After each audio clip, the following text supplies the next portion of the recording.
നാള് ഭാരതത്തിൽ ശിശുദിന ആഘോഷിക്കുന്നു.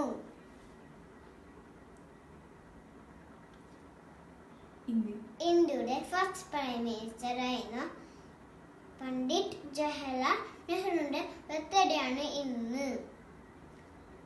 കുട്ടികളിൽ നെഹ്റുവിനെ ഭയങ്കര ഇഷ്ടമായിരുന്നു. കുട്ടികൾക്ക് അങ്ങനെ തന്നെ. ആ സ്നേഹത്തോടെ ചാച്ചാജി വിളിച്ചു. ഇന്നത്തെ കുട്ടികളാണ് നാളത്തെ പൗരന്മാർ എന്നാണ് ചാച്ചാജി പറയുന്നത്. അതിനായി എല്ലാവർക്കും കുട്ടികളായ നമ്മൾ നല്ല ശീലത്തോടെ വളരാൻ ശ്രമിക്കണം. എല്ലാവർക്കും ഒരിക്കൽ കൂടി ശിശുദിന ആശംസകൾ. നന്ദി, നമസ്കാരം.